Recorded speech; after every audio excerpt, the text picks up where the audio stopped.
కొద్ది నిమిషాలు దేవుని యొక్క వాక్యాన్ని దేవుని వాక్యపు వెలుగులో పరిశుద్ధాత్మ దేవుని సహాయంతో నేర్చుకోవడానికి ప్రయత్నించేద్దాం. ఇర్మియా గ్రంథము 9వ అధ్యాయము 23వ వచనాన్ని బైబిల్ గ్రంథంలో నుండి చదువుకుందాం. యెహోవా ఇలాగూ సెలవిచ్చుచున్నాడు, జ్ఞాని తన జ్ఞానమును బట్టి, శూరుడు తన శౌర్యమును బట్టి అతిశయింపకూడదు. ఐశ్వర్యవంతుడు తన ఐశ్వర్యమును బట్టి అతిశయింపకూడదు. అతిశయించువాడు దేనిని బట్టి అతిశయింపవలెననగా, భూమి మీద కృప చూపుచు నీతి న్యాయములు జరిగించుచున్న యెహోవాను నేనేనని గ్రహించి నన్ను పరిశీలనగా తెలుసుకున్నట్టును బట్టియే అతిశయింపవలను. అట్టి వాటిలో నేను ఆనందించువాడనని యెహోవా సెలవిచ్చుచున్నాడు. యోహాను సువార్త 17వ అధ్యాయము 3వ వచనాన్ని వాక్య భాగంలో నుండి చదువుకుందాం. అద్వితీయ సత్యదేవుడవైన నిన్నును నీవు పంపిన యేసుక్రీస్తును ఎరుగుటయే నిత్య జీవము. ప్రార్థన చేద్దాం.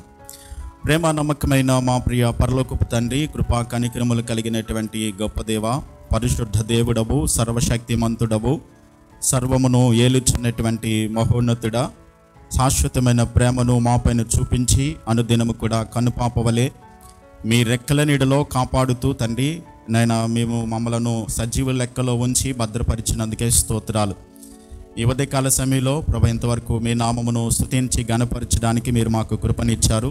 ప్రభా ఈ సమయంలో కొద్ది నిమిషాలు మీ వాక్యం నేర్చుకోవడానికి మీ పాద సన్నిధికి మేము వస్తూ ఉండగా మీ వాక్యము ద్వారా మాతో మాట్లాడండి. మీ వాక్యము ద్వారా మమ్మలను బలపరచండి. మా ఆత్మీయ జీవితములను మీ వాక్యము ద్వారా హెచ్చరించి ప్రభా మేము ఏ విధంగా మా ఆత్మీయ జీవితాన్ని కొనసాగించాలో, మీ చిత్తాన్ని ఏ విధంగా మేము చేయాలో మీ కృప ద్వారా మాకు సహాయం చేసి ఆత్మ ద్వారా మమ్మల్ని బలపరిచి చేరువచ్చిన మమ్మల్ని అందరినీ కూడా మీ వాక్యము ద్వారా దర్శించి మీ నామానికి మహిమ తెచ్చుకునమని యేసుక్రీస్తు నామములో ప్రార్థించి వేడుచున్నాను మా పరమ తండ్రి, ఆమేన్. చదవబడిన వాక్య భాగాలను ఆధారం చేసుకుని కొన్ని వాస్తవాలు బైబిల్ గ్రంథంలో నుండి నేర్చుకోవడానికి ప్రయత్నించేద్దాం. ప్రాముఖ్యంగా ఈరోజు కొన్ని వాస్తవాలు నేర్చుకుందాం. మన దేవుని గురించి మనం తెలుసుకోవాలి.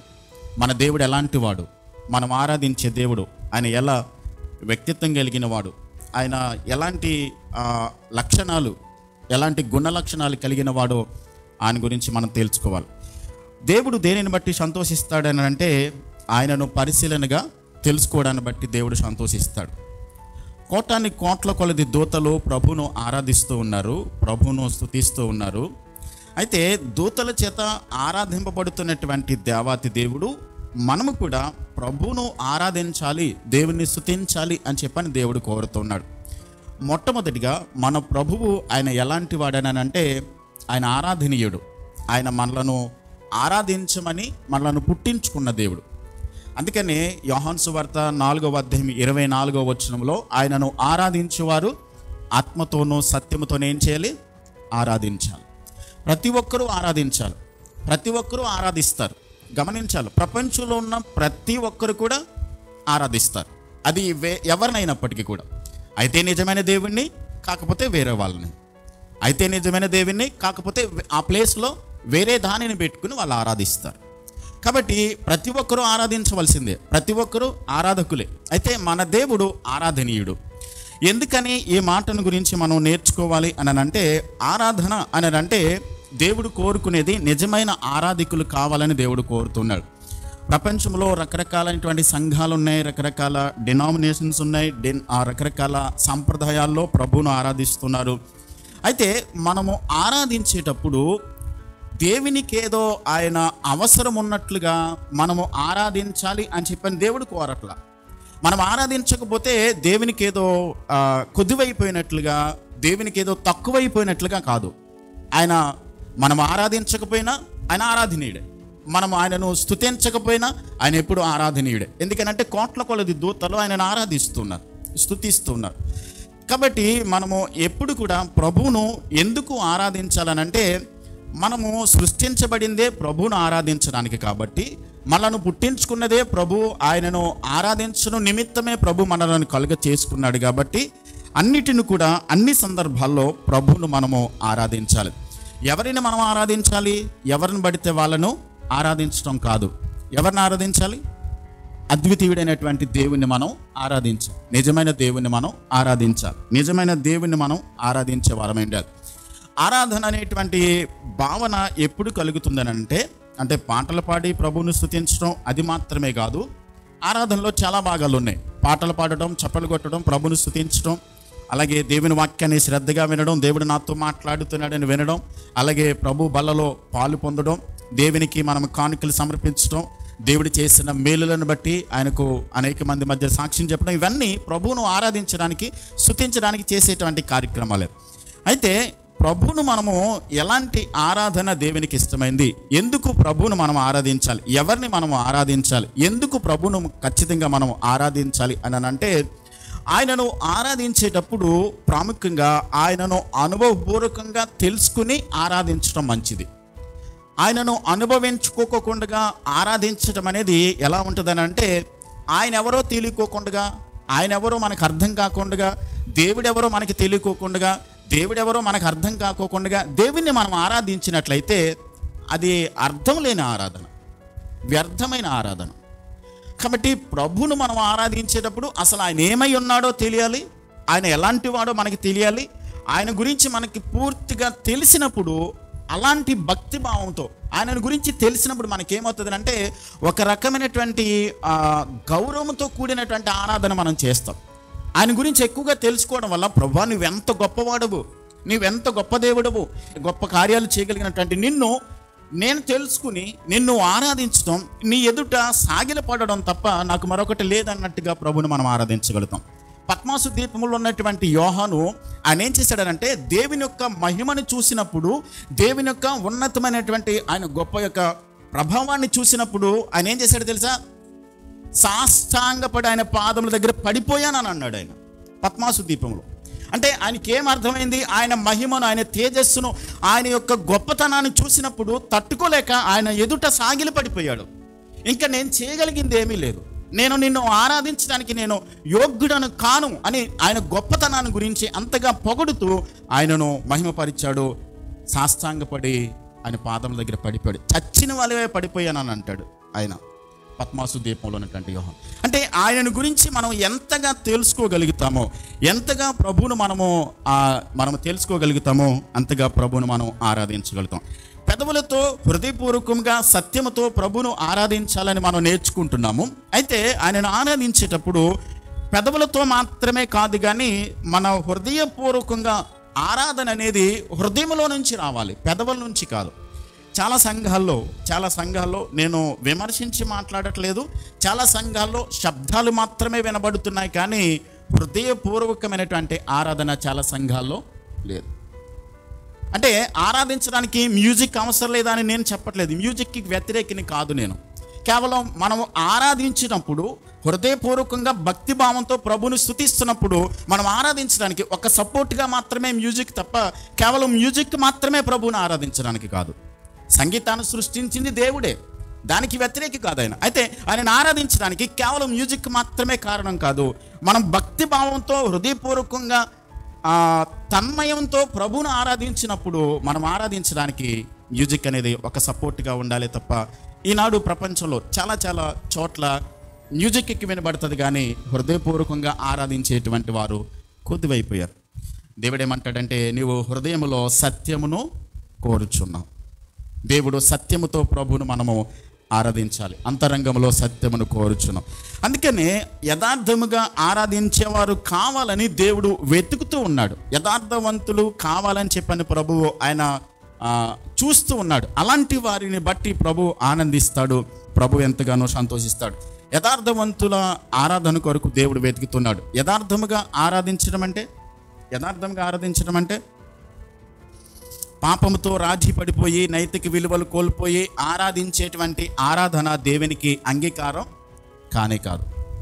ఈ వారమంతా కూడా మనకు నచ్చినట్లుగా మనం జీవించి, ఈ వారమంతా కూడా మన ఇష్టానుసారంగా జీవించి, ఈ వారమంతట్లోనూ కూడా యథార్థతను విడిచిపెట్టేసి పాపమునకు రాజీ పడిపోయి మనము అన్ని విషయాల్లో, లోక సంబంధమైన విషయాలలో వాక్యానికి, వాక్య పద్ధతులకు ఏమాత్రం లోబడకుండా వాక్యాన్ని పక్కన పెట్టేసి మన ఇష్టానుసారంగా మనం బ్రతికి వచ్చిన తర్వాత ప్రభు సన్నిధిలో ఇక్కడ ప్రభువును ఆరాధిస్తే అది దేవునికి అంగీకారం కాదు అన్నది ప్రాముఖ్యమైన సత్యం. దేవుడు ఆరాధించేటప్పుడు అంటే భౌతిక సంబంధమైనటువంటి అంటే ఎక్స్టర్నల్ థింగ్స్కి ఏమాత్రం ఆయన ఇంపార్టెన్స్ ఇవ్వడు. ఇన్నర్ మార్పు, లోపల అంతరంగంలో లోపల మార్పుని దేవుడు కోరుతున్నాడు. సమూయేలు గ్రంథంలో మనం ఏం చదువుకుంటామంటే, సౌలు రాజు ఇశ్రాయేలులకు రాజుగా ఉన్నాడు. అమాలేకీయులందరినీ చంపేయమని చెప్తే ప్రవక్త ద్వారా ఆయన ఏం చేశాడు, దేవుడు చెప్పిన మాటను చేయకోకుండా సగం చేసి వచ్చి నేను చెప్పిన మాటను చేసేసాను అన్నాడు. అప్పుడు ఏమయ్యా ఏం జరిగింది, నువ్వు చెప్పిన మాటను చేసేసావా అని అంటే, చేసేసానని చెప్పాను అన్నాడు. మరి అక్కడ నాకు వినబడుతున్న గొర్రెల మేకల శబ్దం ఏంటనంటే, లేదు అది దేవునికి బలి అర్పించడానికి పనికి వస్తాయని బలిసిన వాటిని, గొర్రెలను మేకలను పక్కన పెట్టి వచ్చానన్నాడు. అప్పుడు సమూయేలు ప్రవక్త చెప్పిన మాట ఏంటంటే, ఒకడు తాను సెలవిచ్చిన ఆజ్ఞను గైకొనుట వలన యెహోవా సంతోషించినట్లు ఒకడు బలులను దహన బలులను అర్పించట వలన యెహోవా సంతోషించున. బలులు అర్పించట కంటే మాట వినుట శ్రేష్టం. బలులు అర్పణలు అర్పించడం కన్నా దేవుని మాటకు లోబడటం, దేవుడు కోరిన పద్ధతిలో ప్రభువును ఆరాధించడం, దేవుడు ఆశించిన విధానంలో ప్రభువును మనం సేవించడం, అది దేవునికి ఇష్టమైనటువంటి ఆరాధన. అంతేకాదు కొన్ని సందర్భాల్లో ఆరాధించేటప్పుడు హృదయపూర్వకంగా ప్రభువును మనం ఆరాధిస్తే మాటలు రావండి. దేవుడు మనకు అర్థమైతే హృదయంలో నుండి ఒక రకమైనటువంటి మూల్గు దేవునికి వెళ్తూ ఉంటారు, ఒక ఆర్ధనాదం. అందుకనే 46వ కీర్తన 10వ వచనంలో, ఓరకుండుడి నేనే దేవుడనని తేల్చుకున్నాడు. ఆయన ఏమంటాడంటే, మీరు ఓరకుండి మౌనంగా ఉండి నా సన్నిధిలో మీరు నన్ను ఆరాధించండి, నేనే దేవుడినని, నేనే శక్తిమంతుడనని, అన్యజనులలో నేను ఎంత గొప్పవాడనో మీరు తెలుసుకుని మీరు అర్థం చేసుకున్న వాళ్ళైతే మౌనంగా ఉండి కూడా హృదయపూర్వకంగా ప్రభువును హృదయంలో తలంచుకుని ఆయనను అర్థం చేసుకుని దేవుని సన్నిధిలో ప్రభువును మనము ఆరాధించగలుగుతాం. అనుభవ జ్ఞానం కావాలి, ప్రభువును మనము ఎక్స్పీరియన్స్ అవ్వాలి, అనుభవించాలి. అనుభవించినప్పుడు అలాంటి చేసేటువంటి ఆరాధన దేవునికి ఎంతో ఇష్టమవుతుంది. అందుకనే ఎందుకు దేవుడు కోరుకుంటున్నాడంటే, మనిషిని ఆరాధించేవానిగా లేకుంటే ప్రభువును స్తుతించేవానిగా దేవుడు ఎందుకు చేశాడని అంటే, గతంలో చాలాసార్లు చెప్పాను, మనిషిని దేవుడు పుట్టించినప్పుడు హృదయంలో దేవుడు ఉండగలిగినంత శూన్య ప్రదేశాన్ని దేవుడు కలుగచేశాడు. ఆ స్థలంలో దేవుని మాత్రమే పెట్టుకుని, దేవుని మాత్రమే ప్రతి ఒక్కరూ అనుభవపూర్వకంగా తెలుసుకుని, ఆ హృదయపూర్వకంగా అనుభవపూర్వకంగా తెలుసుకున్నటువంటి ఆ దేవుణ్ణి ఆరాధించాలి, స్తుతించాలి అని దేవుడు కోరుతున్నాడు. అలా కాకుండా దేవుడు ఉండాల్సినటువంటి స్థానంలో, దేవుడు ఉండాల్సినటువంటి ఆ ప్రదేశంలో దేవుణ్ణి కాకోకుండా మరి దేనిని మనం పెట్టుకున్నప్పటికీ కూడా దేవుడు దాన్ని ఏమంటాడంటే విగ్రహం అంటాడు. అది విగ్రహారాధన అవుతుంది. విగ్రహం అంటే ఒక వస్తువు కావచ్చు, విగ్రహం అంటే ఒక వ్యక్తి కావచ్చు, ఒక వ్యవస్థ కావచ్చు, ఒక ఆలోచన కావచ్చు, మరి ఏదైనా సరే దేవుని స్థానాన్ని తీసేసుకున్నటువంటి ఏదైనప్పటికీ కూడా అది విగ్రహం అవుతుంది. ఒక చెడ్డ తలంపు మనకి విగ్రహంగా మారిపోవచ్చు, ఒక చెడ్డ అలవాటు విగ్రహంగా మారిపోవచ్చు, ధనాపేక్ష అయితే అది ఒక విగ్రహంగా మారిపోవచ్చు, శరీర సుఖము అది మనకి విగ్రహంగా మారిపోవచ్చు, లేకుంటే లోక సంబంధమైన కోరికలు తీర్చుకోవడం అది విగ్రహం అయిపోతూ, అందరికన్నా నేనే ఎక్కువగా కనబడాలి అన్నది ఒక విగ్రహంగా మారిపోవచ్చు. ఇలా రకరకాలుగా అన్ని విషయాలలో కూడా దేవునికి ఉండాల్సినటువంటి స్థానము మన హృదయాలలో లేకోకుండా మరి దేనికి మనం స్థానం ఇచ్చి ప్రభువును ఆరాధించడానికి వచ్చినప్పటికీ కూడా దేవుడు దానిని అంగీకరించడు, దేవుడు దానిని ఆమోదించడు. ఒక మాట ప్రాముఖ్యమైనది ఏంటంటే, బయట ఉన్న విగ్రహాలను పడగొట్టేయడం చాలా తేలిక. గమనించండి, మనకు కళ్ళ ముందు కనబడుతున్న విగ్రహాలను పడగొట్టేయడం చాలా తేలిక, కానీ హృదయాలలో నాటుకుపోయినటువంటి విగ్రహాలను పగలగొట్టడం చాలా కష్టం. కాబట్టి ప్రభు ఏమంటాడనంటే, మీరు బయట ఎక్స్టర్నల్ థింగ్స్ కాదు, ఇన్నర్గా మీ హృదయాలలో కట్టుకున్నటువంటి పాతుకుపోయినటువంటి విగ్రహాలుగా నిలిచిపోయినటువంటి మీ హృదయాలలో మార్పును మీరు కలుగ చేసుకుని అప్పుడు నన్ను అనుభవపూర్వకంగా తెలుసుకుని మీరు ఆరాధించగలిగితే అది నాకు ఆరాధన, యోగ్యమైన ఆరాధనను ప్రభు కోరుతున్నాడు. అలాంటి వారు కావాలని దేవుడు వెతుకుతూ ఉన్నాడు, దేవుడు లోకమంతటి కూడా. కాబట్టి మనం అలాంటి ఆరాధనే మనం చేస్తున్నామా? అలాంటి ఆరాధనతోనే ప్రభువును మనము దేవుని సమీపించగలుగుతున్నామా? మన హృదయాలలో ఉన్నటువంటి విగ్రహాలు దేవుని కంటే ఎక్కువగా ప్రథమ స్థానాన్ని ఏదైతే ఆక్రమించి కూర్చుందో మన హృదయాలలో ఏదైతే వచ్చి అది దేవుని స్థానాన్ని ఆక్రమించి ఉందో దానిని పడగొట్టకపోతే, దానిని తీసివేయకపోతే అది దేవుడు అంగీకరించేటువంటి ఆమోదించే ఆరాధన కానే కాదు. ఒక ఆయన ఏమన్నాడంటే, దేవునిని కాకుండా మీరు దేనిని మరి దేనిని ఆరాధించినా దేవునికి ఇవ్వవలసినటువంటి ఘనతను, మహిమను, ప్రభావమును మీరు దొంగిలిస్తున్నారు, అంతేకాదు తద్వారా మిమ్మల్ని మీరు చెడగొట్టుకుంటున్నారు అంటాడు. మీరు గమనించాలి, దేవునికి ఇవ్వాల్సిన స్థానాన్ని మనం ఇవ్వకోకుండా, దేవునికి చెందవలసినటువంటి ఆరాధన మనము దేవునికి మాత్రమే ఇవ్వకోకుండా, ఆ స్థానంలో దేనినో మనం పెట్టుకుని దానికి మనం ప్రథమ స్థానం ఇచ్చినట్లయితే మిమ్మల్ని మీరే చెడగొట్టుకుంటున్నారు అంటాడు ఆయన. కాబట్టి మనం ఆలోచించాలి, మన విశ్వాస జీవితంలో, మన భక్తి జీవితంలో ఆరాధన అనేది కేవలం దేవుని మందిరానికి వచ్చినప్పుడు మాత్రమే కాదు. గమనించాలి, మనకి పూర్వీకులు మనకేం నేర్పించారనంటే, కొంతమంది ఇలాగే చెయ్యాలి, ఇలాగే ఉండాలి, ఇలాగే జరిగించాలి అన్న సాంప్రదాయాలు నేర్పించేశారు. కాబట్టి అలా చేస్తేనే, అలా జరిగితేనే ప్రభువును మనం ఆరాధించినట్లు అన్నట్టుగా మనం అలవాటు పడిపోయాం. గమనించాలి, దేవుడు ఆదివారమునకు మాత్రమే ఆరాధికుడు కాదు, 24/7 అన్ని సందర్భాల్లో ఆయన ఆరాధనీయుడు. ఇక్కడ మాత్రమే ఆరాధన, ఇక్కడ మాత్రమే దేవుడు, ఇక్కడ మాత్రమే ఆరాధికుడు కాదు. ఎక్కడి నుంచి బయటికి వెళ్ళినా కూడా మండే టు సాటర్డే దేవుడు ఆరాధనీయుడే. ఎక్కడున్నా, వ్యాపారంలో ఉన్నా, ఉద్యోగంలో ఉన్నా, ఎక్కడున్నా, ఏ ప్రదేశంలో ఉన్నా, ఎక్కడున్నప్పటికీ కూడా ఆయన ఆరాధికుడే. కాబట్టి అన్ని సందర్భాలు, కేవలం ఆదివారానికి మాత్రమే ఆయన పరిమితం కాదు సుమా. ఎక్కడ ఏం చేస్తున్నా మనం హృదయపూర్వకంగా ప్రభువును మనం ఆరాధిస్తున్నామా అనేది మనమే ప్రశ్నించుకోవాలి. అందుకనే రోమీయులకు రాసిన పత్రిక 1వ అధ్యాయం 21వ వచనంలో ఒక మాట రాయబడింది. రోమీయులకు రాసిన పత్రిక 1వ అధ్యాయం, రోమన్స్ చాప్టర్ 1:21లో, రోమన్స్ 1:21లో, మరియు వారు దేవునిని ఎరిగియు దేవునినిగా మహిమపరచలేదు, మరియు వారు కృతజ్ఞతాస్తుతులు చెల్లింపలేదు, కానీ తమ వాదములు యందు వ్యర్థులైరి. వారు దేవునిని ఎరిగామని అనుకున్నారు, కానీ దేవునిగా వాళ్ళు ఏం చేయలేదు, స్తుతించలేదు, ఆరాధించలేదు. అసలు దేవుడు ఎలా ఉంటాడు, తన గురించి ఎంతగా మనకు బయలుపరిచాడో చూద్దాం. ఆయన గురించి తెలియడం వలన మన నైతికత, వ్యక్తిగత జీవితం మెరుగుపడడానికి దోహదపడతాయి. ఒక మాట, మనం ఆరాధిస్తున్న దేవుడు మనము గ్రహింప శక్యము కానటువంటి వాడు. మనం ఆరాధిస్తున్నటువంటి దేవాతి దేవుడు మన ఆలోచనకు, మన జ్ఞానానికి, మన తెలివితేటలకు, మన శక్తి సామర్థ్యాలకు అందనంత ఉన్నతమైనటువంటి దేవాతి దేవుడు. కాబట్టి మన ఆలోచనకు, జ్ఞానానికి అందనటువంటి దేవాతి దేవుడు ఆయన ఏం చేశాడనంటే, తన గురించి తాను మనకి అర్థమయ్యే విధంగా తాను బయలుపరుచుకుంటూ వచ్చాడు. పాత నిబంధన గ్రంథంలో దేవుడు కొంత వివరణ ఇచ్చాడు, క్రొత్త నిబంధనకు వచ్చేసరికి మరికొంత వివరణ ఇచ్చాడు. బైబిల్ గ్రంథం మన చేతికి వచ్చేసరికి దేవుడు మరింత పూర్తి వివరణ దేవుడు మనకి ఇచ్చాడు. ఒక్క మాట ప్రాముఖ్యంగా గమనించవలసింది ఏంటంటే, అనంతుడైన దేవుణ్ణి పరిమితులు కలిగినటువంటి మానవులమైన మనకి పరిమితులు ఉన్నాయి, మనం కొంత మాత్రమే చేయగలం. కానీ దేవుడు మాత్రం అనంతుడైన దేవుడు, ఇన్ఫైనైట్ గాడ్ అయినటువంటి దేవుణ్ణి, ఫైనైట్ అయినటువంటి మనము అనంతుడైన దేవుని తెలుసుకోవడం ఎప్పటికీ సాధ్యం కాదు. ఈవెన్ మనం పరలోకానికి వెళ్ళినా కూడా ఆయనను పూర్తిగా తెలుసుకోలేం.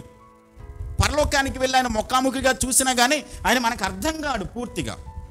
ఎందుకనంటే మనము ఆయనను ఎప్పటికీ తెలుసుకోవాల్సిన వారమే. అయితే దేవుడు ఏం చేశాడనంటే, మన జ్ఞానానికి ఎంతైతే అర్థం చేసుకోగలమో, ఎంతైతే మన జ్ఞానానికి అర్థమవుతాడో దేవుడు, ఎంత చెప్తే మనకు అర్థమవుతుందో అంతగా దేవుడు బయలుపరుచుకుంటూ వచ్చాడు. తన గురించి తాను దేవుడు బయలుపరుచుకోనకపోతే మన జ్ఞానంతో దేవుని తెలుసుకోవాలని ప్రయత్నం చేస్తే అది కానే కాదు, మన వల్ల కానే కాదు. దేవుడే తన గురించి తాను బయలుపరుచుకోవాలి. మరి ఆ దేవుడు తన గురించి తాను ఎంతగా బయలుపరుచుకున్నాడు, ఎంతగా మనం అర్థం చేసుకోగలమో అంతే, ఎంతగా మనకు అర్థమవుతుందో అంతే బయలుపరుచుకున్నాడు. కాబట్టి ఆయన గురించి ఈ తెలిసిన దానిని బట్టి, ఆ తెలిసిన ఆయన బయలుపరుచుకున్న విధానాన్ని మనం తెలుసుకుని భక్తిభావంతో హృదయపూర్వకంగా ఎక్స్పీరియన్స్ అయ్యి ప్రభువును మనము ఆరాధించగలిగితే దానిని బట్టి ప్రభు ఆనందిస్తాడు, సంతోషిస్తాడు. ఒక మాట, దేవుణ్ణి ఒక మాటలోనో లేకుంటే ఒక పదంలోనో వివరించడం ఎప్పటికీ సాధ్యం కాదు. దేవుడు అనంతుడైన దేవుడు, మన ఆలోచనలు, మన ఊహలు పైగా ఉన్నవాడు దేవుడు, అన్నిటికీ కూడా ఆయన మించినటువంటి దేవత దేవుడు. చాలామంది కూడా ప్రభుని గురించి ఆసక్తి కలిగినటువంటి భక్తులు బైబిల్ గ్రంథంలో చాలామంది ఉన్నారు. పాత నిబంధన గ్రంథంలో మోషే అన్నాడు, ప్రభువా నేను చూడాలయ్యా అని అన్నాడు. ఎందుకని ఆయన గురించి ఇంకా ఎక్కువ తెలుసుకోవాలనేటువంటి తాపత్రయంతో ప్రభా నిన్ను చూడాలి అని చెప్పన్నప్పుడు దేవుడేమన్నాడు, నన్ను చూసి నువ్వు బ్రతకలేవయ్యా అని అన్నాడు. ఎందుకనంటే నన్ను చూసి కానీ నన్ను పూర్తిగా తెలుసుకుని నీవు జీవించలేవు. ఎందుకనంటే ఆయన అనంతుడైన దేవుడు. కాబట్టి ఆయనకు మోషేకు ఎంత దేవుడు అర్థమవుతాడో, ఎంతగా దేవుడు బయలుపరుచుకుంటే ఆయన అర్థం చేసుకోగలుగుతాడో అంతగానే దేవుడు మోషేకి ఆయన తనను గురించి తాను బయలుపరుచుకున్నాడు. కొంతమందికి జిజ్ఞాస ఉంటుంది, ఎలాగనంటే దేవుని చూడాలి అనేటువంటి ఆ తాపత్రయం ఉంటుంది, దేవునిని చూడాలనేటువంటి సంతోషం ఉంటుంది, ఎక్కువ ఆసక్తి ఉంటుంది. కానీ కొంతమందికి ఎలా ఉంటుందని అంటే దేవుని చూడాలనేటువంటి ఆసక్తి యొక్క ఉద్దేశం వెనక మరొక విధంగా ఉంటుంది. ఎలా ఉంటుందంటే దేవుడు ఒకవేళ కనుక చూసిన తర్వాత వాళ్ళు ఏమంటారంటే కాలు రగరేసుకుని నేను దేవుని చూశానని చెప్పని లోకమంతా చెప్పుకోగలరు. అది కాదు. ప్రభువుని చూసాము అని అంటే ప్రభు గనక తనను తాను మనకి బయలుపరుచుకున్నాడనంటే, ప్రభువా నేనెంత ధన్యుడను, నాకు ఇంత గొప్ప భాగ్యాన్ని నువ్వు ఇచ్చావు ప్రభా, నిన్ను చూసే భాగ్యాన్ని మనం ఈ కళ్ళతో చూడలేము. ఒకవేళ నిజంగా తాపత్రయం ఉంటే మీరు గమనించండి, మన ఉద్దేశం మంచిదయ్యుండి, జాగ్రత్తగా వినండి మాటలు, మన ఉద్దేశం కనుక మంచిదయ్యుండి ప్రభువా నిన్ను చూడాలి, ప్రభువా నిన్ను నేను అర్థం చేసుకోవాలి, ప్రభువా నిన్ను గురించి నేను ఇంకా ఎక్కువ తెలుసుకోవాలనే తాపత్రయంతో ప్రభువుని అడిగితే ఖచ్చితంగా దేవుడు బయలుపరుచుకుంటాడు. సాధు సుందర్ సింగ్ అనేటువంటి ఆయన ఏవండి, ఆయన నిజమైన దేవుడైనటువంటి యేసు ప్రభు అంటూ ఎవరో ఆయనకి తెలియదు. ఆయన స్కూల్లో చదువుకునేటప్పుడు యేసు ప్రభు గురించి ఎవరో చెప్తుంటే విన్నాడు. చాలా వ్యతిరేకి, దేవుని మాటలు కానీ యేసు ప్రభుని కానీ చాలా ద్వేషించేటువంటి వ్యక్తి, బైబిల్ని చింపేసి బైబిల్ని కాల్చినటువంటి వ్యక్తి. అలాంటి వ్యక్తి ఒక రోజున అసలు నిజమైన దేవుడు ఎవరు తెలుసుకోవాలి అని చెప్పని ఒక రోజున ఒక గదిలో కూర్చుని తన యవన వయసులో ఉన్నప్పుడు, అప్పటికి ఇంకా పెళ్లి కాలేదు ఆయనకి, యవన వయసులో ఉన్నప్పుడు ఒక గదిలో కూర్చున్నాడు. నిజమైన దేవుడు నువ్వే గనక అయినట్లయితే నువ్వు నాకు కనబడు, లేకపోతే గనక మధ్యరాత్రిలో 11:40కి వాళ్ళ ఇంటి వెనకాల రైల్వే ట్రాక్ ఉంది, అక్కడ నేను చనిపోతానని చెప్పని తను నిబంధన చేసుకున్నాడు, అనుకున్నాడు, కనిపెడతా ఉన్నాడు. నిజంగా నువ్వు దేవుడు అయితే నాకు కనబడమని చెప్పాను. కరెక్ట్గా 11:30కి ఆ రూమ్ అంతా కూడా విపరీతమైనటువంటి భయంకరమైన వెలుగుతో దేవుడు యేసు ప్రభువునికి ప్రత్యక్షమై ఒక శిలువ ఆకారంలో వచ్చి ఆయనతో మాట్లాడినటువంటి దర్శనాన్ని ఆయన చూడగలిగాడు. ఒక మాట చెప్తాను, నిజంగా తాపత్రయం మీకుంటే, నిజంగా దేవుని చూడాలి, దేవుని కలుసుకోవాలి, దేవుని తెలుసుకోవాలి అని మన ఉద్దేశం కనుక నిజంగా మనకుంటే దేవుడు ఎలా మాట్లాడతాడో నాకు తెలియదు. ఈ చేతితో తాకుతాడా, లేకుంటే మీ కళ్ళకు కనబడతాడా, లేకుంటే మిమ్మల్ని స్పర్శిస్తాడా నాకు తెలియదు. కానీ ఖచ్చితంగా మాత్రం దేవుడు తనను తాను బయలుపరుచుకుంటాడు. ఆ తాపత్రయం ఉంటే, ఆ యొక్క ఆశ మనలో ఉంటే, ఆ కోరిక ఉంటే, ఆ తృష్ణ గనక మనలో ఉంటే గనక దేవుడు ఖచ్చితంగా మనకు బయలుపరచబడతాడు. ఒకవేళ గనక నిజంగా ఆయనను రుచి చూచిన ప్రజలు, ఆ దేవుని తెలుసుకున్న ప్రజల యొక్క మాటలు ఎలా ఉంటాయో తెలుసా అండి, వాళ్ళ యొక్క జీవితం ఎలా ఉంటుందో తెలుసా? దావీదు దేవుని రుచి చూచాడు. రుచి చూసిన తర్వాత ఆ దేవుని గురించి తెలుసుకున్న తర్వాత 9 అడుగులు ఎత్తున్నటువంటి గొల్యాతు ఎదురయ్యాడు. ఏమండి, గొల్యాతు అన్నాడు, వాడు చిన్ననాటి నుండి కూడా యుద్ధములో ప్రావీణ్యత సంపాదించినటువంటి వాడు గొల్యాతు. యుద్ధానికి వెళ్ళడానికి అవసరమైన కవచం అంతా ధరించుకుని వచ్చాడు, అంతా కూడా సిద్ధపడి వచ్చాడు. దావీదేమో యుద్ధ కవచం లేదేమీ లేదు, ఒక కర్ర పట్టుకున్నాడు, వడిసెల పట్టుకుని వచ్చాడు. ఒరే నేను కుక్కను అనుకున్నావా అని చెప్పాను అన్నాడు. కర్ర ఏ వడిసెలతో వచ్చావేంటని అంటే, యుద్ధం నాది కాదు, నా దేవునిది. ఆ దేవుడు ఎలాంటి వాడో, ఆ దేవుని శక్తి ఏంటో నాకు తెలుసు. కాబట్టి నేను ఎలా వచ్చినా సరే యుద్ధం నేను కాదు చేసేది, నా పక్షాన దేవుడు చేస్తాడు అని చెప్పాను. 5 రాళ్ళు తీసుకున్నాడు, ఒక్క రాయి వరిసెలలో పెట్టి కొట్టగానే 9 అడుగులు ఉన్నటువంటి మహానుభావుడు ఫిలిస్తీయులు వచ్చి ఆ సైన్యం ముందుకు వచ్చి మైదానంలోకి వచ్చి, రండి ఎవడైనా నన్ను చంపగలిగిన వాడికి నా రాజ్యాన్ని ఇచ్చేస్తానని చెప్పని సవాల్ చేసినటువంటి గొల్యాతును ఒక్క రాయితో చంపగలిగాడు. ఎవరు చేశారు యుద్ధం? దేవుడు చేశాడు. రుచి చూచినటువంటి దావీదు ఏమంటాడంటే, నేను కాదు యుద్ధం చేసి, యుద్ధం యెహోవాదే, ఆయన చేస్తాడు. చూడండి, సర్వసాధారణంగా మీరు గమనించండి, బైబిల్ చదివేటప్పుడు మీరు జాగ్రత్తగా పరిశీలించి చదవగలిగితే అక్కడ వడిసెలతో రాయి తీసుకుని కొట్టాడు, నొసట మీద కొట్టాడు. నొసట మీద తగిలితే వెనక్కబడాలి, కానీ గొల్యాతు ఎలా పడ్డాడు? బోర్లా పడ్డాడు. అంటే దేవుడు, ఒక కామెంటేటర్ ఏమని రాశాడంటే, దేవుడు ఒక్కటి వెనకలు ఇచ్చాడంట, ముందుకు పడ్డాడు. దేవుడు యుద్ధం చేస్తాడు.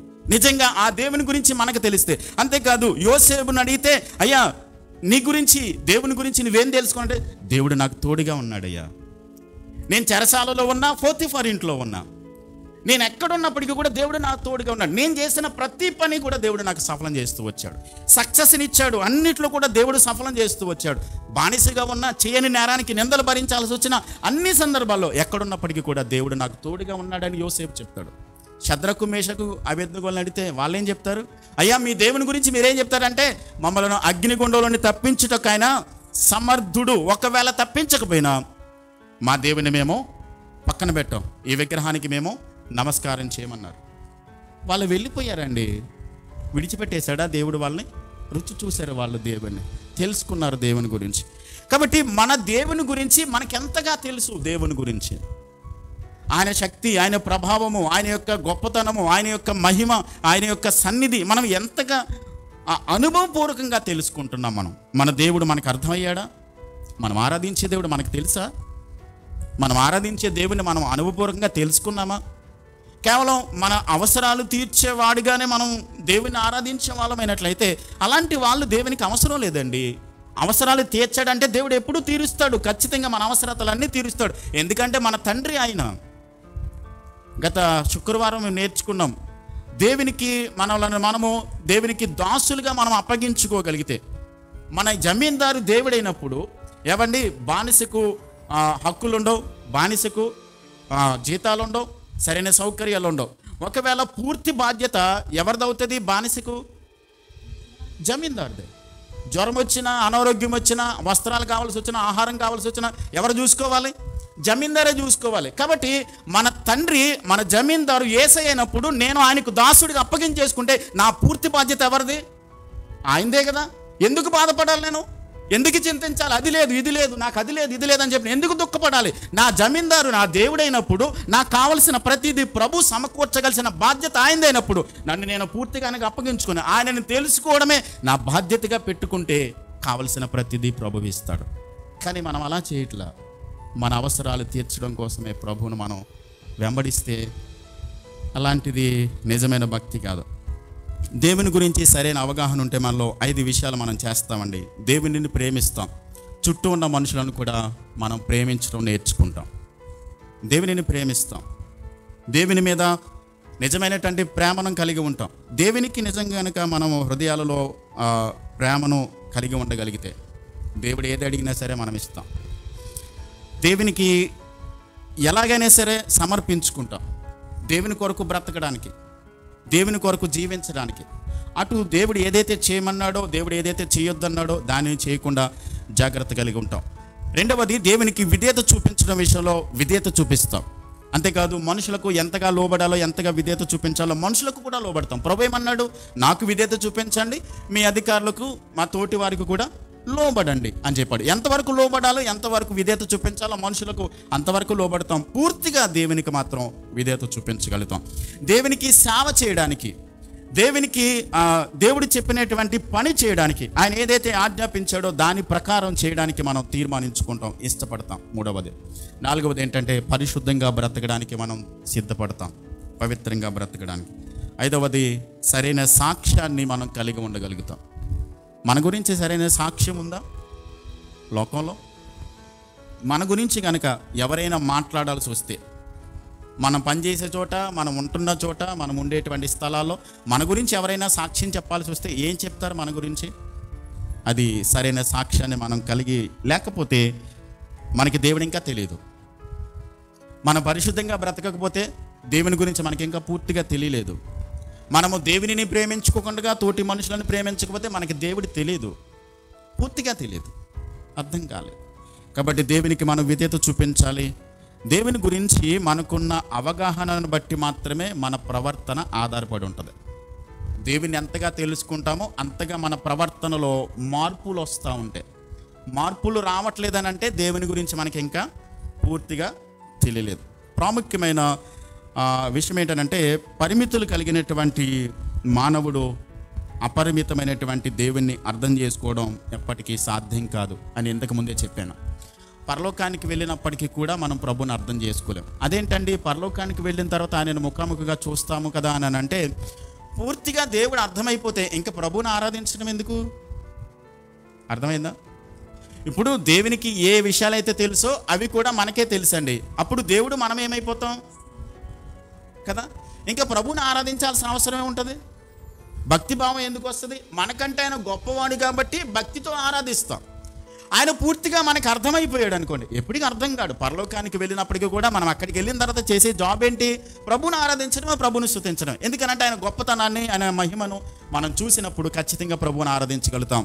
ఆయనను ఎప్పటికీ కూడా మన జీవితంలో ఆయనను అర్థం చేసుకోలేం. మనకి ఎప్పటికీ ఆయన అర్థం కాడు. అంతేకాదు, ప్రభు సన్నిధిలో మనం ఎప్పుడు కూడా దేవునిని ఆరాధించడం, స్తుతించడం, మహిమపరచడం వల్ల, ఆయనను గురించి తెలుసుకోవడం వల్ల ఇంకా ఆత్మీయ స్థితిలో మనము ఎక్కువగా ఎదగడానికి, దేవుని మీద మనం ఆధారపడి, ఆయన మీద సంపూర్ణంగా మనము ఆధారపడి దేవునికి మనను అప్పగించుకోవడం చేస్తూ ఉన్నప్పుడు ఇంకా దేవుడు తన గురించి మనకి బయలుపరుస్తూ ఉంటాడు. దేవుని అర్థం చేసుకోవడానికి దేవుడు 2 పద్ధతులు పెట్టాడు. దేవుని అర్థం చేసుకోవడానికి, ఒకటి మనకు మాదిరిగా యేసుక్రీస్తు ప్రభు భూమి మీదకి వచ్చి ఆయన ఎలా జీవించాడో ఆయన గురించి కనుక మనం పూర్తిగా చదవగలిగితే మనకు అర్థమవుతుంది. రెండవది, పరిశుద్ధాత్మ దేవుని మన హృదయాల్లో పెట్టాడు. యేసు ప్రభుని ఒక మాదిరిగా పెట్టాడు, దేవుని వాక్యాన్ని మన చేతికి ఇచ్చాడు, పరిశుద్ధాత్మ దేవుని మన హృదయాల్లో పెట్టాడు. ఇప్పుడు దేవుని వాక్యాన్ని చదువుతున్నప్పుడు దేవుని గురించి, దేవుని గుణ లక్షణాల గురించి, ఆయన గొప్పతనాన్ని గురించి మనం తెలుసుకోగలుగుతాం. అది అర్థం కావాలంటే పరిశుద్ధాత్మ దేవుడే మనకి సహాయం చేయాలి. పరిశుద్ధాత్మ దేవుడు మనకు అర్థమయ్యే విధంగా ఆయన మనకు నేర్పిస్తాడు. ఎందుకంటే గ్రంథకర్త ఎవరు? పరిశుద్ధాత్మ దేవుడు. దీన్ని రాయించింది ఆయనే కాబట్టి ఆయన అడిగితే ఖచ్చితంగా మనకి నేర్పిస్తాడు. దేవుడు మనకి అర్థం కావాలనంటే 3 విషయాలు ఖచ్చితంగా మనలో ఉండాలండి. మొట్టమొదటిది ఏంటంటే డిసిప్లిన్ ఉండాలి మనలో. డిసిప్లిన్ లేకుండా దేవుని గురించి మనం తెలుసుకోలేం. రెండవది, డివోషన్ ఉండాలి, దేవుని మీద మనకి భక్తి భావం ఉండాలి. మూడవది, మనకు ఖచ్చితంగా డిజైర్ ఉండాలి, దేవుని గురించి తెలుసుకోవాలనేటువంటి కోరిక ఉండాలి. మనలో డిసిప్లిన్ ఉండాలి, డివోషన్ ఉండాలి, అలాగే డిజైర్ ఉండాలి. దేవుని గురించి తెలుసుకునే తాపత్రయం మనలో లేకపోతే ఏదో వచ్చాంలే, విన్నాంలే, కొద్దిసేపు వాక్యం విన్నాం, కొద్ది కానుక వేసేసాం, పాటలు పాడడం, చప్పట్లు కొట్టాం, వెళ్ళిపోయాం. ఇది ఆదివారానికే పరిమితం అయిపోతుంది. ఇలా నేర్పించారు మన పెద్దలు. ఇది కాదు దేవుని గురించి నేర్చుకోవడం అంటే. ప్రతి దినము, ప్రతిరోజు కూడా దేవునిని మనం తెలుసుకోవాల్సిన బాధ్యత మనకుంది. నేర్చుకోవాలి, ప్రతిదినం దేవుని గురించి తెలుసుకోవాలి. ఎక్కడున్నా, ఏం చేస్తున్నా సరే, పరిస్థితుల ద్వారా, లేకుంటే దేవుని వాక్యం ద్వారా, దేవుని యొక్క పరిశుద్ధాత్మ దేవుని సహాయం ద్వారా ప్రతిరోజును కూడా మనం దేవుని గురించి మనము నేర్చుకోవాల్సిందే, తెలుసుకోవాల్సిందే అని అర్థం చేసుకోవాలి. ఈ 3 లేకపోతే ఎప్పటికీ కూడా మనకి దేవుడు అర్థం కాడండి. మనలో డిసిప్లిన్ ఉండాలి, ఒక క్రమబద్ధమైనటువంటి క్రమశిక్షణ ఉండాలి. మనలో క్రమశిక్షణ, ప్రభు సన్నిధిలో గడపాలి, ప్రభుతో గడపాలి, ప్రభువును తెలుసుకోవాలనేటువంటి క్రమశిక్షణ ఒక పద్ధతిలో ఉండాలి. భక్తి కావాలి, దేవుని మీద భక్తి భావం ఉండాలి, దేవుని గురించి తెలుసుకోవాలనేటువంటి మరొక భక్తి మనలో లేకపోతే, తాపత్రయం లేకపోతే మనకి దేవుడు ఎప్పుడు మనకి అర్థం కాదు. మరొక కారణం ఏంటంటే, నేటి రోజుల్లో ఎలాగైపోయిందని అంటే, వాళ్ళకి ఏదైనా కావాలనుకోండి, ఏదైనా వాళ్ళకి వీళ్ళకి అప్పగించేస్తాం. ఎదుటి వాళ్ళని ప్రార్థించమని అడగడం తప్పు కాదు, కానీ దేవుని తెలుసుకోవడం కూడా పక్క వాళ్ళకి అప్పగించేస్తే ఎలా కుదురుతుంది? అది మీరు ఆలోచించండి. ప్రార్థన అవసరాలు అడుగుతాం, ప్రార్థించమని, మంచిదే. దేవుడు సహాయం చేయమని చెప్పని ఎదుటి వాళ్ళని మనం ప్రార్థించమని సహాయం కోరటం, అడగటం మంచిదే. కానీ కొంతమంది ఏం చేస్తారంటే, నా పట్ల దేవుని చిత్తం ఏంటో మనం తెలుసుకోవాలి. ఇప్పుడు అందరి పట్ల దేవుని చిత్తం, ప్రణాళిక అంతా కూడా ప్రాథమికంగా ఉంది. వ్యక్తిగతంగా దేవుడు మన పట్ల ఏ చిత్తాన్ని కలిగి ఉన్నాడు అన్నది తెలియాలని అంటే వ్యక్తిగతంగా ఎవరికి వాళ్ళే దేవుని అడగాలి. వాళ్ళు ఏం చేస్తారు? పాస్టర్ గారు, నా పట్ల దేవుని చిత్తం ఏంటో మీరు కనుక్కోండి అంటే, మీ పట్ల ఉన్న చిత్తాన్ని నేను అడిగితే నాకు చెప్పడు, ఆయన మీకే చెప్తాడు. కాబట్టి మీరే అడగాలి. మీలో ఆ దేవుడి చిత్తం మీకు చెప్పాలంటే మీకు క్రమశిక్షణ ఉండాలి, ఆయన మీద భక్తి ఉండాలి, ఆయన తెలుసుకోవాలనే కోరిక మీలో ఉండాలి. ఇది లేకపోతే ఎప్పటికీ సాధ్యం కాదు, ఎప్పటికీ చెప్పడు ఆయన. కాబట్టి దేవుని సన్నిధిలో మనము ఎవరమైతే ఆయన ఎంతగా మనం నేర్చుకోవాలని తాపత్రయం కలిగి ఉంటామో అంతగా దేవుడు మనకు తప్పకుండా మనకు బయలుపరుచుకుంటాడు. మోషే దేవుని అడిగాడు, ప్రభా నీ పేరేంటని అడిగాడు కదా. ఆ మండుచున్న పొదలో, కాలిపోతున్న పొదలో నుంచి దేవుడు మాట్లాడి ఇశ్రాయేలు ప్రజలను విడిపించడానికి వెళ్ళమని చెప్పని అన్నాడు. నేను వెళ్తాను, సరే, నేను ఎవరు పంపించారని చెప్పని అడిగితే నీ పేరేంటి అని అడిగితే దేవుడు ఏమన్నాడు? ఉన్నవాడని అన్నాడు. నేనేమై ఉన్నానో అదే, ఉన్నవాడని, నేను అనువాడను, ఐ యామ్ అని చెప్పని అన్నాడు. దాన్ని గ్రీకు భాషలో యావే అని చెప్పని పిలిచారు. అది గ్రీకు పదం. అది యెహోవా అని పిలిచారు. అది ఎంత గొప్ప పదం అని అంటే, శాస్త్రులు ఉన్నారు కదండి, శాస్త్రులు ఏం చేసేవారు అంటే బైబిల్ని కాపీ చేసేవారు. వాళ్ళు ప్రతులు రాసేవారు అనమాట. అందరి చేతుల్లో బైబిల్ ఉండేది కాదు, ధర్మశాస్త్రం, కాబట్టి రాసేవారు అనమాట. ఈ బైబిల్ రాసేటప్పుడు యావే అనే పదం రాయాల్సి వస్తే కనుక వాళ్ళు వెళ్ళిపోయి స్నానం చేసి వచ్చి మరలా వచ్చి కూర్చొని రాసేవారంట. అంటే అంత పవిత్రమైనటువంటి మాటను ఆ దేవుని గురించి ఉచ్చరించడానికి కూడా మాకు యోగ్యత లేదన్నట్టుగా వాళ్ళు ఏం చేశారంటే పదే పదే ఈ యొక్క యావే అనేటువంటి పదాన్ని, యెహోవా అనేటువంటి పదాన్ని వాడడానికి అది చాలా వాళ్ళకి భయం వేసి దానిని వినియోగించడం మానేసి దానికి ఆల్టర్నేట్ పదం ఇంకొకటి వాళ్ళు రాసుకున్నారు. దానిని రాసుకుని దానిని రాయడం ప్రారంభించారు. ఆ దేవుడు ఎంత గొప్పవాడో వాళ్ళకి అర్థమయ్యే కొలిది కూడా అంత భక్తి, అంత భయము, అంత శ్రద్ధ, ఆ దేవుని మీద అంత గౌరవము మనకి పెరుగుతూ ఉంటుంది. అందుకనే మోషే దేవుని అడిగాడు, నీ పేరేంటయ్యా అంటే, నేను ఉన్నవాడను అనివాడనని చెప్పు వాళ్ళకి అని దేవుడు చెప్పాడు. దేవుడు కాలానికి అతీతుడు. అది ఆది నుండి అంతము వరకు ఒకేసారి ఆయన చూడగలిగిన దేవుడు. ఆది నుండి అంతము వరకు కూడా ఆయన చూడగలడు. ఆయన కాలానికి అతీతుడు. ఒక మాట చాలామంది ఫిలాసఫర్కి అర్థం కానటువంటి ఒక పదం ఏంటనంటే, ఆయన శాశ్వతుడు. శాశ్వత కాలం నుండి శాశ్వత కాలం వరకు నిలిచి ఉండే దేవుడు. ఆయనకు టైం లిమిట్ అంటూ లేదు. కాలానికి అతీతుడైన ఎంత నుండి ఎంతవరకు మాత్రమే ఉంటాడు అన్నది లేదు. దేవునికి అంతం లేదు, మనకి కూడా అంతం లేదు. ఆయనకి ఆరంభం లేదు, మనకి ఆరంభం ఉంది కదండి. మనం ఎప్పుడు పుట్టామో మనకి డేట్ ఆఫ్ బర్త్ ఉంది. కానీ దేవునికి మాత్రం ఆయన ఎప్పటి నుంచి ఉన్నాడు అనేది లేదు, ఆయనకి ఆరంభం లేదు. కానీ మన ఆత్మకు అంతం ఉందా? లేదు. దేవునికి కూడా అంతం లేదు. కానీ దేవుడు అనంతుడు, శాశ్వతుడు, శాశ్వత కాలం నిలిచి ఉండేటువంటి దేవాతి దేవుడు. కాబట్టి ఆ దేవుని గురించి మనము ఎంతగా దేవుని గురించి తెలుసుకోగలుగుతామో అంతగా దేవునిని మనము ఆరాధించగలుగుతాం. ఒక మాట, ఒకవేళ ఎవరైనా మీ దగ్గరికి వచ్చి బాబు ₹1 ఉంటే ఇస్తావా, నేను నీకు 100 కోట్లు ఇస్తాను అన్నాడు అనుకోండి. జస్ట్ ₹1 ఉంటే ఇస్తావా, 100 కోట్లు ఇస్తానని చెప్పి అన్నాడు అనుకోండి. ఏం చేస్తాం మనం? ఎక్కడుందో గబగబా వెతికేస్తాం కదా.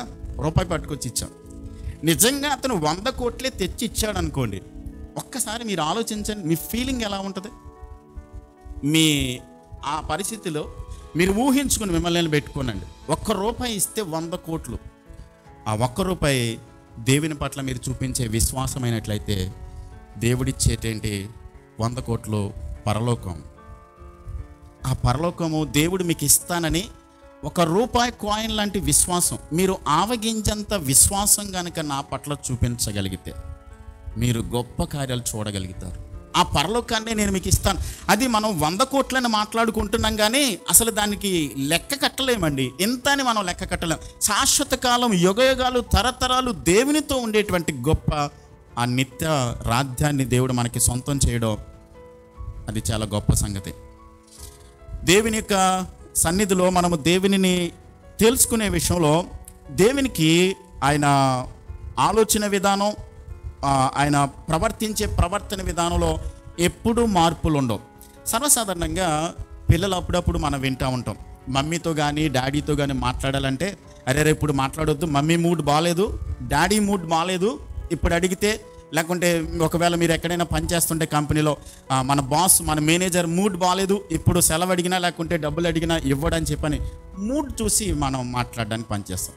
కానీ దేవుడు మాత్రం మూడ్స్ మార్చుకునేవాడు కానే కాదు. ఇంకొక మాట చెప్పమంటారా? దేవుడు ఎప్పుడు కూల్గానే ఉంటాడండి. ఆయన ఎమోషనల్స్ మారిపోయేది కాదు. ఆయన ఎప్పుడు కూల్గానే ఉంటాడు. ఆయన ఎప్పుడు ఒకేలా ఉంటాడు. ఎబ్రీ పత్రిక 13:8 చెప్తాడు, ఆయన నిన్న నేడు నిరంతరం ఏకరీతిగా ఉన్నాడు. మారిపోయే దేవుడిగా, పరిస్థితులను బట్టి వేరే విధంగా మారిపోయి, లేకుంటే మూడ్స్ మారిపోయి, మనం ఒకవేళ ఏదైనా ప్రదేశానికి వెళ్ళాం అనుకోండి, ఎవరైనా రమ్మన్నాం, ఏమండి పలానా 4 గంటలకు రండి, నేను ఆ టైంకి వచ్చేస్తానని చెప్పన్నారు అనుకోండి, మనం కరెక్ట్గా మనం 3:30కి అక్కడికి వెళ్ళిపోయాం.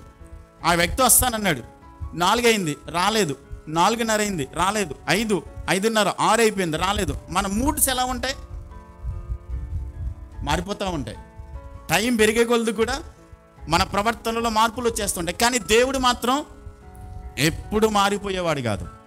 ఆయన ఎప్పుడు కూల్గానే ఉంటాడు. కాబట్టి అందుకనే యెషయా గ్రంథం 40 అధ్యాయంలో, అలాగే కొలసీ పత్రిక 1 అధ్యాయంలో, కీర్తన గ్రంథం 19వ అధ్యాయంలో, ఇప్పుడు మనం ఈరోజు చదువుకున్న 139వ కీర్తనలు కూడా దేవుని గురించి 4 లక్షణాలు అక్కడ ప్రస్తావించబడ్డాయి.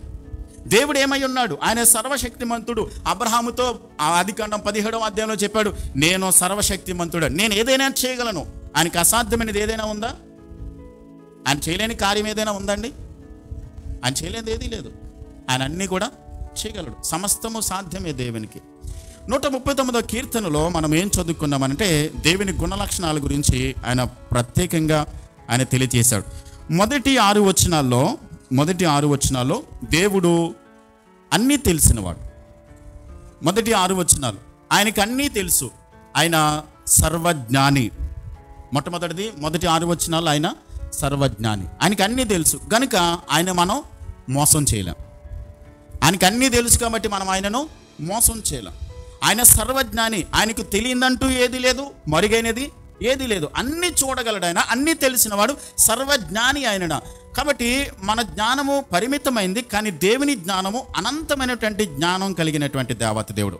7వ వచనం నుండి 13వ వచనం వరకు కూడా ఆయన సర్వవ్యామి, ఆయన అన్ని చోట్ల ఉండే దేవుడు.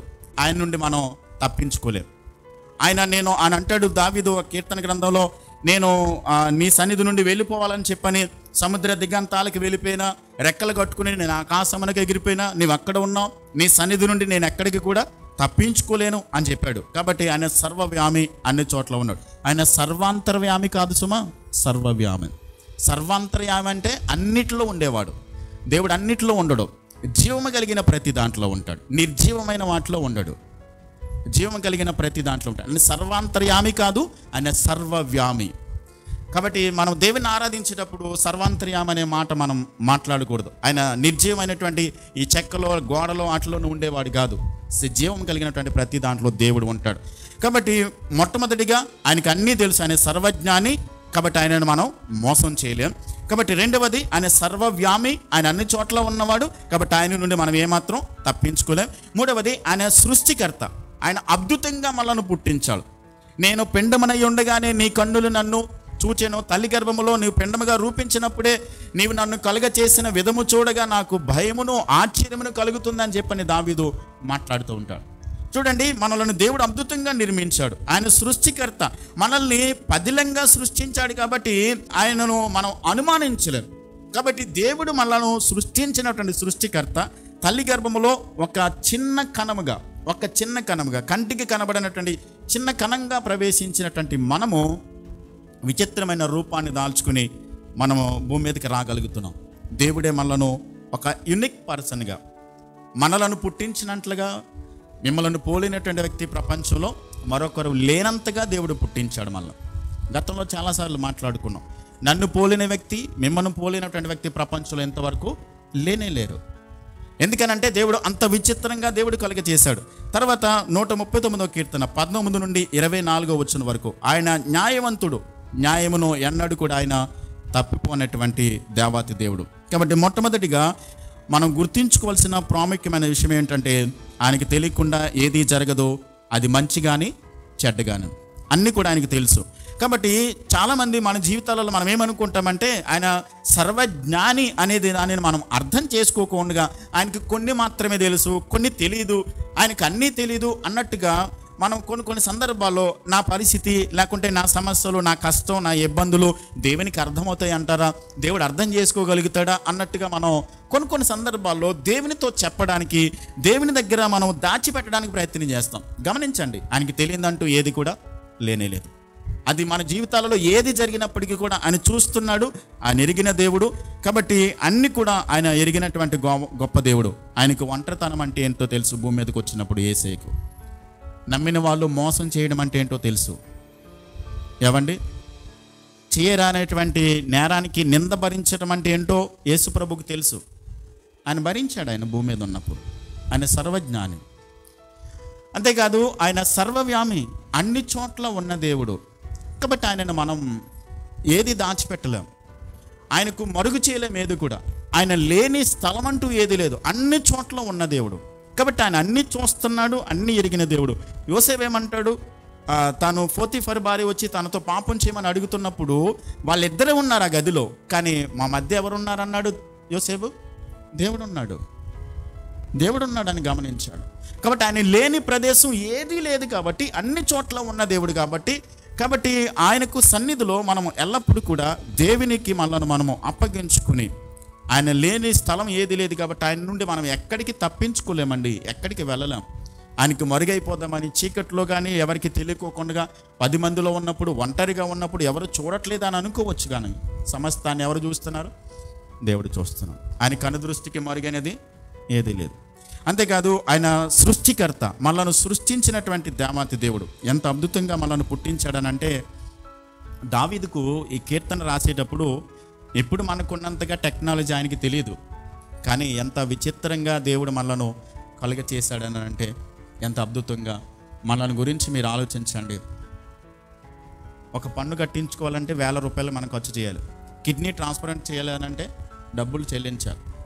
గుండె మార్పిడి చేయాలంటే, కన్ను ఆపరేషన్ చేసుకొని కన్ను మార్చాలంటే ఎన్నో డబ్బులు అవుతాయి. ఎన్ని పరిస్థితులు, ఎన్ని 1000 రూపాయలు, లక్షల రూపాయలు. అంటే మీరు గమనించాల్సింది ఏంటంటే, మనం ఎంత ఖరీదైన వాళ్ళమో తెలుసా?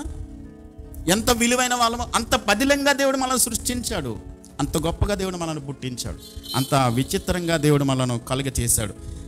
ఎంత గొప్ప దేవుణ్ణి మనం కలిగి ఉన్నాం.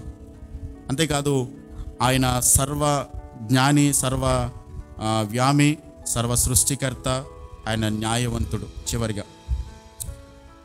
ఎవరైనా మనల్ని ఒకవేళ అన్యాయం చేయొచ్చు, ఎవరైనా మనల్ని మోసం చేయొచ్చు, కానీ దేవుడు మాత్రం ఎప్పుడు అన్యాయం చేయడు. చాలా సందర్భాల్లో ఏమంటారనంటే, ఒకవేళ ఏదైనా జరగకూడదని జరిగితే దేవుడు ఎంత అన్యాయం చేశాడమ్మా అని అంటారు. యోబు గ్రంథంలో ఒక మాట ఉంటుంది, దేవుడు అన్యాయం చేయుట అసంభవం అని ఎప్పుడు చేయడు. ఒక మాట చెప్పమంటారా? ఆయన ఏది చేసినా న్యాయమే చేస్తాడు. ఆయన ఏది జరిగించినా న్యాయాన్ని తప్పిపోడైనా, ఎవరికి కావాలని అన్యాయం చేయడైనా, ఆయన పద్ధతులు, ఆయన ఉన్నతమైన ప్రమాణాలు ఎప్పుడు మారిపోవు. ఆయన మార్పు చెందే దేవుడు కానే కాదు. కాబట్టి ఆ దేవుని గురించి మనకు అర్థమైతే గనక, మనం అర్థం చేసుకోగలిగితే గనక, మనం ఆయనను ఆరాధించకుండా ఉండలేము. దేవుడు ఎవరికి అన్యాయం చేయడు సుమా. ఒకవేళ మనుషులు అన్యాయం చేయొచ్చు, లేకుంటే మాట తప్పొచ్చు, లేకుంటే ఎలా చేశారు అలా చేశారని చేయొచ్చు, కానీ దేవుడు మాత్రం ఎప్పుడు ఎవరికి కావాలని ఎవరిని కూడా అన్యాయం చేసి మోసం చేసే దేవుడు మాత్రం కానే కాదు. అందుకనే దావీదు ఏమంటాడంటే 139వ కీర్తన 23-24 వచనాల్లో, దేవా నన్ను పరిశోధించి నా హృదయమును తెలుసుకునుము, నన్ను పరీక్షించి నా ఆలోచనను తెలుసుకునుము, నీకు ఆయాసకరమైన మార్గం ఏదైనా ఉన్నదేమో చూడుము, నిత్య మార్గమున నన్ను నడిపించుము. నీకు ఇష్టం కానిది ఏదైనా నాలో ఉన్నదేమో ప్రభువా నన్ను పరిశీలించు, పరీక్షించు. నిత్య మార్గమున నిన్ను గురించి నేను తెలుసుకోవడానికి, నిన్ను అర్థం చేసుకోవడానికి నిత్య మార్గమున నన్ను నడిపించు ప్రభువా అని చెప్పని దావీదు దేవుని సన్నిధిలో ప్రార్థన చేస్తూ ఉన్నాడు. ఒక మాట, మన దేవుడంటే మనకి తెలియాలి. ఆయన మనకి తెలియాలనంటే మనలో క్రమశిక్షణ ఉండాలి, దేవుని తెలుసుకోవాలంటే తాపత్రయం ఉండాలి, మనలో భక్తి భావం ఉండాలి. భక్తి లేకోకుండా, క్రమశిక్షణ లేకోకుండా, దేవుని తెలుసుకోవాలనేటువంటి తాపత్రయం మనలో లేకోకుండా ఎప్పటికీ దేవుని తెలుసుకోలేం.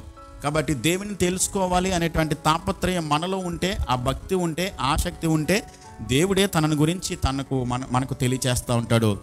మనం దేవుణ్ణి ఎంత ఎక్కువగా తెలుసుకోగలుగుతామో మన ప్రవర్తన చాలా మార్పు చెందుతుందండి, చాలా మారిపోతుంది. మన మాటల తీరు మారిపోతుంది, మనం చూసే విధానం, మనం ప్రవర్తించే ప్రవర్తన విధానం దేవుడి అర్థమైతే కనుక జీవితం చాలా మారుతుంది. జీవితం మారట్లేదని అంటే ఒక మాట, దేవుడు అర్థం కాలేదు మనకి, ఇంకా దేవుడు తెలియలేదు, తెలిసామని అనుకుంటున్నాం అంతే. ఆచార భక్తిగా, ఆనవాయితీగా, అలవాటుగా వస్తున్నాం పోతున్నాం అంతే తప్ప దేవుని గురించి మనకి తెలియకపోతే ఎంతకాలం జీవించినా, ఎంత భక్తి చేసినా దానివల్ల ప్రయోజనం ఏమీ లేదు. ప్రభుని అడుగుదాం ఈరోజు, కనీసం ఎక్కడి నుంచైనా, ప్రభా నిన్ను తెలుసుకోవాలంటే తాపత్రయం నాలో పుట్టించు ప్రభా, నిన్ను గురించి నాకు ఎక్కువగా బయలుపరచు ప్రభా, నేను తెలుసుకుంటాను, నాకు సహాయం చేయండి. నా జీవితాన్ని, నా ప్రవర్తనను, నా జీవిత పద్ధతిని నేను మార్చుకోవాలని ఇష్టపడుతున్నాను. నాకు ఎక్కువగా మిమ్మల్ని గురించి గూర్చినటువంటి అవగాహన, మిమ్మల్ని గూర్చినటువంటి ప్రత్యక్షత నాకు అనుగ్రహించమని దేవుని అడుగుదాం. దేవుడు తప్పకుండా మనకి సహాయం చేస్తాడు, తనను గురించి తాను మనకి బయలుపరుచుకుంటాడు. అలాంటి కృప దేవాతి దేవుడు తన కృప ద్వారా ఆయనే మనకు బయలుపరుచుకుని తన ప్రత్యక్షతను మనకు అనుగ్రహించి తన కృపలో మనల్ని బలపరుచునుగాక. ఆమేన్. ప్రార్థన చేద్దాం. తలలు వంచండి, కళ్ళు మూయండి. చెప్పబడిన వాక్యాన్ని జ్ఞాపకం చేసుకుని ఒక్క నిమిషం ప్రార్థన చేద్దాం. దేవుడు మనకు అర్థమయ్యాడా? దేవుడు మనకు తెలుసా? ఒకసారి మళ్ళీ మనమే మన హృదయాన్ని పరీక్షించుకుందాం. ఎంతవరకు దేవుని తెలుసుకుంటున్నాం? మన దేవుడు ఎలాంటి వాడు? మన దేవుడు ఎలాంటి లక్షణాలు కలిగిన వాడు? ఆయన స్వభావం ఏంటి? ఆయన ప్రవర్తన, జీవిత విధానం ఏంటో ఒక్కసారి మనకి ఎంతవరకు మనకు అవగాహన అయింది? ఆయనను అనుభవపూర్వకంగా తెలుసుకోగలుగుతున్నామా లేదా అనేది ఒక్కసారి మళ్ళీ మనమే పరీక్షించుకుందాం. దేవుని అడుగుదాం, ప్రభువా మిమ్మల్ని గురించి ఇంకా తెలుసుకోవాలనే ఆశ నాలో కలిగించండి. క్రమశిక్షణలో, భక్తిభావంతో, నేను మిమ్మల్ని తెలుసుకోవాలనేటువంటి తాపత్రయంతో మీ పాద సన్నిధికి వస్తున్నాను. నాకు సహాయం చేయండి ప్రభువా. మిమ్మల్ని గురించి నాకు ఎక్కువగా బయలుపరచండి, అర్థమయ్యే విధంగా చేయండి అని దేవుని అడుగుదాం. దేవుడు తప్పకుండా తనను గురించి తాను బయలుపరుచుకుంటాడండి. దేవుడు మనకి చెప్తాడు, తన గురించి తాను మనకి తెలియచేసుకుంటాడు. అది అర్థమైతే కనుక మన జీవితం మారిపోతుంది, మన ప్రవర్తన తీరు మారుతుంది, మనం మాట్లాడే విధానం మారుతుంది. కాబట్టి దేవునికి అప్పగించుకుందాం, ప్రార్థన చేద్దాం. ప్రేమ కలిగిన మా ప్రియ పరలోకపు తండ్రి, మీ శ్రేష్టమైన ఘనమైన నామమునకు వందనాలు, స్తోత్రాలు ప్రభువా. మిమ్మల్ని గురించినటువంటి ప్రత్యక్షత, అద్వితీయ సత్యదేవుడైన నిన్నును నీవు పంపిన యేసుక్రీస్తును ఎరిగేటియే నిత్య దీవం తండ్రి. నేను మిమ్మల్ని పరిశీలనగా తెలుసుకునే దానిని బట్టే నీవు ఆనందించే దేవుడు అయి ఉన్నావు. లోకంలో ఎన్నో రకాలైనటువంటి పరిస్థితులు ఉన్నాయి. వాటిని గురించి తెలుసుకున్నటువంటి తాపత్రయం మనుషులలో ఉన్నప్పటికీ కూడా ప్రభువా, మిమ్మల్ని గురించి మేము ఎంతగా తెలుసుకోగలుగుతామో అది మాకెంతో గొప్ప భాగ్యము నాయనా. మా జీవితంలో మార్పు రావాలంటే, మా జీవితంలో తండ్రి నాయనా ఒక పరివర్తన కలగాలనంటే మిమ్మల్ని పూర్తిగా తెలుసుకున్నప్పుడు మాత్రమే మాలో మార్పు కలుగుతుంది నాయనా. మీరు మాత్రమే మా జీవితాలలో పూర్తి మార్పును తీసుకుని రాగలిగిన దేవుడవు. కాబట్టి మిమ్మల్ని అర్థం చేసుకోవడం, మిమ్మల్ని తెలుసుకోవడం, మిమ్మల్ని గూర్చినటువంటి అవగాహన, మిమ్మల్ని గూర్చిన ప్రత్యక్షత ప్రభా మాకు అనుగ్రహించండి, కృపనివ్వండి ప్రభా. వాక్యాన్ని విని ఎవరైతే నాయనా యేసయ్యా మిమ్మల్ని గురించి నాకు ఇంకా బయలుపరచండి, మీ ప్రత్యక్షతనివ్వండి, మిమ్మల్ని తెలుసుకోవాలని నేను ఆశపడుతున్నాను అని ఎవరైతే ప్రార్థన చేస్తున్నారో మిమ్మల్ని గురించి వారికి మీరు తెలియపరచుకోనండి ప్రభా, బయలుపరచండి, ప్రత్యక్షతనివ్వండి. ఇంకను ప్రభా మీరు అర్థమయ్యే విధంగా వారికి బోధించండి, నేర్పించండి, సహాయం చేయండి, మీ కృపలో కాపాడండి నాయన. తండ్రి మీ చిత్తంలో మేము నడవడానికి సహాయం చేయండి. ఆచార భక్తి ఆనవాయితీగా అలవాటుగా చేసే భక్తి కాదు తండ్రి. మా జీవితము వాక్యం అనే పునాది మీద స్థిరంగా కట్టుకొని నిజంగా మీతో నడవగలిగిన కృప, అనుభవపూర్వకంగా మిమ్మల్ని తెలుసుకోవడం అనేది మాకు ఆ ఎక్స్పీరియన్స్లోకి మమ్మల్ని నడిపించి కృప చూపించండి. సంఘాన్ని మీరు దీవించండి, సంఘంలో ఉన్న ప్రతి కుటుంబాన్ని మీరు ఆశీర్వదించండి. మీ కృప, మీ దీవెన, మీ ఆశీర్వాదం మిమ్మల్ని తెలుసుకోవడం వల్ల, మిమ్మల్ని అర్థం చేసుకోవడం వల్ల, మిమ్మల్ని గ్రహించడం వల్ల వారి జీవితాలలో గొప్ప ఆశీర్వాదాన్ని, గొప్ప మేలును, గొప్ప మార్పును మేమందరము మా జీవితాల్లో మేము కలిగి ఉండడానికి మీ కృపా సమాధానం, పరిశుద్ధాత్మ దేవుని సహాయం మెండుగా మాకు అందరికీ అనుగ్రహించి మేలు చేసి కాపాడుమని యేసయ్య నామంలో ప్రార్థించి వేడుచున్నాను మా పరమ తండ్రి. ఆమేన్.